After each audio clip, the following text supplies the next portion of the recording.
और बाबरी मस्जिद के बाद मध्य प्रदेश के मस्जिद की खबर। दरअसल जबलपुर में मस्जिद के बाहर हंगामा मचा। नमाज पढ़ने पहुंचे भाईजान आपस में ही भिड़ पड़े। दरअसल मस्जिद के बाहर सैकड़ों नमाजी जुटे थे। इससे सड़क पर अफरा तफरी मची और हालात इतने बदतर हो गए कि पुलिस को भी बीच बचाव करना पड़ा और आखिरकार मस्जिद को सील कर दिया गया। आखिर क्या है ये पूरा मामला, इस रिपोर्ट में देखिए।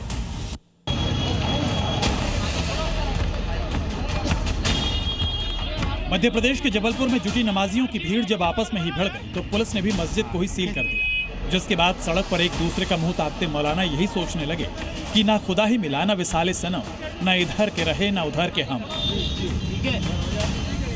दरअसल ये पूरा विवाद जुमे की नमाज को लेकर था, जहां मस्जिद के पुराने इमाम की जगह दूसरे मौलाना से नमाज पढ़ाए जाने पर दो गुट आमने सामने आ गए। मस्जिद के भीतर शुरू हुआ विवाद देखते ही देखते मारपीट में बदल गया और पूरे इलाके में तनाव फैल गया। मामला इतना बढ़ गया कि एक दो नहीं बल्कि तीन थानों की पुलिस बुलानी पड़ गई। सभी ने मिलकर भड़के भाईजान को काबू करने की काफी मशक्कत की, लेकिन सब व्यर्थ साबित हुआ। आखिरकार हालात बिगड़ता देख पुलिस वालों ने भी नमाजियों को मस्जिद से बाहर निकालकर ताला जड़ दिया। दो पक्षों के मध्य नमाज पढ़ाने को लेकर विवाद था और सहमति नहीं बन पा रही थी और भारी संख्या में नमाजी लोग इकट्ठा होकर अप्रिय स्थिति निर्मित कर दिए थे। ऐसा प्रतीत हो रहा था कि कोई भी अप्रिय स्थिति या लॉ एंड ऑर्डर की स्थिति निर्मित हो सकती है। उसे देखते हुए पुलिस एवं प्रशासन के द्वारा नमाजगाह को ताला लगाकर बंद कराया गया है। अब समझिए ये पूरा विवाद क्यों हुआ। बताया जा रहा है कि मस्जिद के इमाम की तबीयत खराब हो गई थी तो मस्जिद कमेटी ने दूसरे इमाम को बुलाया था। इस पर दूसरे मोहल्ले के लोगों ने आपत्ति जताई। दूसरे इमाम को बहावी बताकर विरोध करने लगे और देखते ही देखते मस्जिद के भीतर और बाहर तबलीगी जमात वर्सेस सुन्नी जमात की जंग छिड़। सुन्नी पक्ष के नमाजियों ने तबलीगी जमात को खुद से छोटा बताया और उनके इमाम के पीछे नमाज पढ़ने से ही इनकार कर दिया। जबलपुर के अंसार नगर स्थित जो मस्जिद पर ताला डला है प्रशासन का एसडीएम ने, उस पर अपने अपने दो पक्षों में वर्चस्व की लड़ाई है। अब दूसरा पक्ष इस वक्त मेरे साथ मौजूद है। ये कौन सा पक्ष है भाई साहब?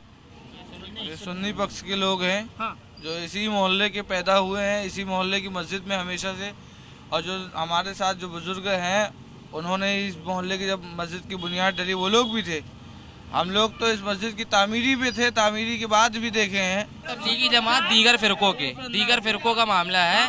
मामला दरअसल ये है कि पिछले 27-28 सालों से अहले सुन्नत वल जमात का इमाम इस मस्जिद में इमामत कर रहा था। पिछले कुछ दिनों में उनकी तबीयत ख़राब होने की वजह से तो उन्होंने अपनी तहरीर में कमेटी वालों को बोला कि हम 4 लोगों को इजाज़त दे रहे हैं अपने मुसल्ले पे खड़े होकर नमाज़ पढ़ाने की। तो कमेटी वालों ने उन 4 इमामों को अलग करके धोखाधड़ी से दूसरी जमात का इमाम ला करके यहाँ खड़ा कर दिया, जिससे अहले सुन्नत वल जमात में इंतशार पैदा हो। ये पहली बार है जब कैमरे पर मुस्लिम जमात में जाति की लड़ाई देखी गई। लिहाजा पुलिस प्रशासन ने भी साफ कर दिया है कि जब तक भाईजान आपसी विवाद नहीं सुलझाते और दोनों पक्ष सुलह नहीं करेंगे तब तक मस्जिद सील ही रहेगी। प्रमोद शर्मा, जबलपुर, जी मीडिया।